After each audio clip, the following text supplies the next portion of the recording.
All right, welcome to this explainer. Today we're going to totally unlock the secrets of Excel, transforming it from a simple grid into your ultimate digital superpower.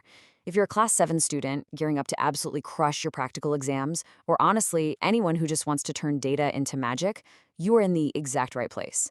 We're going to take everything from Chapter 2, Function Junction, and really bring it to life. Okay, let's just dive right into this. Imagine you've got this massive list of party expenses, right? Now, how long would it take you to calculate all those costs by hand?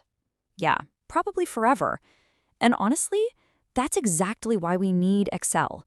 Humans are amazing at being creative, but computers, they're great at doing thousands of calculations in a fraction of a second. Why waste your brain power doing endless arithmetic when the software can literally do it for you instantly?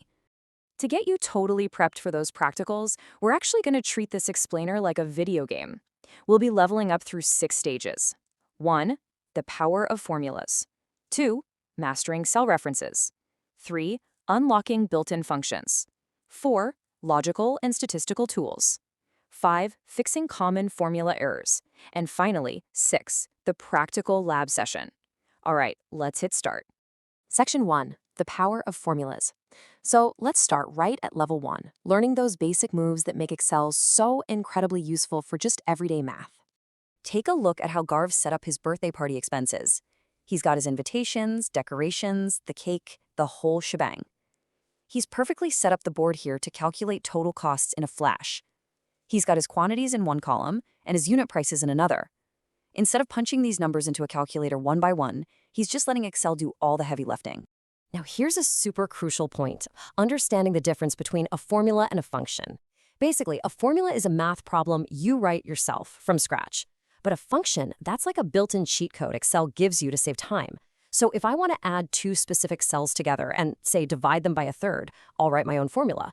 But if I just need to quickly add up a column of 100 numbers, well, Excel already has a ready-made function for that. Actually creating your own formula is super simple. You just follow 3 basic steps. But you have to remember one golden rule. Absolutely every single calculation must start with an equal sign. It's literally the command that tells Excel, hey, stop acting like a normal typing program and activate your math brain. So you click the cell, type equals, point to your cells, like multiplying B3 and C3, and hit enter. Boom, instant calculation. Section 2, Mastering Cell References. You know, writing one formula is great, but copying it for 100 rows? That's where the real magic happens. Welcome to level 2. Think of cell references kind of like physical addresses. By default, Excel uses what we call relative references. That means if you write a formula on row 2 and drag it down to row 3, Excel smartly shifts the reference down to row 2. But what if you have one single discount rate at the very top of your sheet and every item needs to multiply by it? You definitely don't want that address shifting around. That's exactly when you drop in the dollar signs to make it an absolute reference. It acts like a permanent marker, so the address literally never changes when you copy it. And a mixed reference, that just means either the row or the column is locked.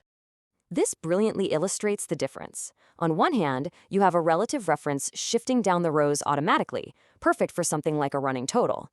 But then, you have the absolute reference locking in a specific discount rate.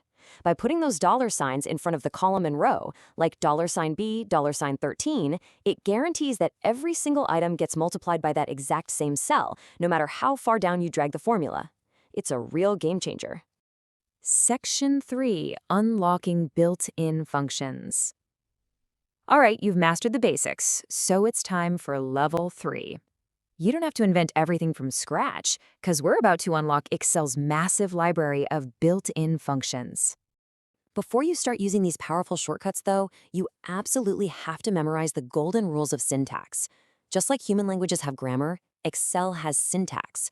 You always need your equal sign, the actual function name, and your parentheses. Whatever goes inside those parentheses, like the cells you're calculating, are called your arguments.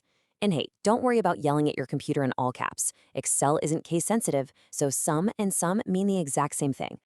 Excel literally has categories for almost everything. It lets you instantly add huge ranges of numbers or seamlessly glue text together without breaking a sweat. For your practicals, you'll for sure need the mathematical ones, like sum, to add up your data quickly. But do not sleep on the text functions. Using something like concat to instantly combine first names and last names into a single column, that is an absolute lifesaver when you're managing a big roster. You can even use these specific date and time functions to let Excel act as a live clock and calendar directly inside your worksheet. Like if you pop equals today with empty parentheses into a cell every single time you open that document, it automatically updates to the current date. It's incredibly brilliant for creating dashboards or reports where you always need to know exactly when the data was pulled. Section 4, Logical and Statistical Tools. For Level 4, we're basically going to give your spreadsheet a brain, so it can start making automated decisions and analyzing data all on its own. This is where things get really fun. So the crucial takeaway here is that if is great for a simple true or false, pass or fail kind of grade. But IFS with an S, that is your best friend when you're dealing with complex, multi-layered grading systems. Think of it like giving instructions to a robot. With an if function, you're saying robot, check cell D2. If the score is higher than 50, stamp it with pass. If it's not, stamp it with fail. It completely automates evaluating data against whatever rules you set. And when you need to quickly find, say, the highest test score in the class, or specifically the highest science score for class XA, well, these statistical functions act as your ultimate data detectives. Instead of scrolling through hundreds of rows hunting for the lowest number, you just type equals MIN, highlight your range, and hit enter. Need the average of all those scores? Equals average. It gives you immediate insight into your raw data. Section 5. Fixing common formula errors. Welcome to Level 5. This is where we learn that getting an error screen isn't a failure at all. It's honestly just Excel trying to communicate with you. Don't let these scare you. When you see these scary little pop-ups, seriously, don't panic. A bunch of hashtags? That just means your column isn't wide enough to fit the number. While div/0 simply reminds you that dividing by 0 is mathematically impossible. And if you see hashtag name ? Actually, that usually just means you typoed the function, like maybe you spelled sum with 2 M's by accident. Once you know what these codes mean, fixing them takes literally seconds. Excel is just pointing out exactly where the little hiccup is. Section 6, the practical lab session. All right, you've collected all the tools, so it is finally time to face the boss level and apply everything we've talked about to a real-world business scenario. Okay, imagine you're tracking daily sales for the ABC Garments Company. Looking at this raw data, we've got t-shirts, hoodies, and caps sold across different days. Our job right now is to turn these boring raw numbers into a fully functional business dashboard using exactly what we just learned. By seamlessly layering simple addition, the sum function, the average function, and the max function, you have just single-handedly automated the accounting for an entire online store. We use a simple formula to add across the row for our daily sales, then we throw down a sum function to get our total weekly revenue. We use average to check out our daily performance, and finally, we use max to instantly spot our best-selling product. With just a few keystrokes, you have officially conquered the boss level.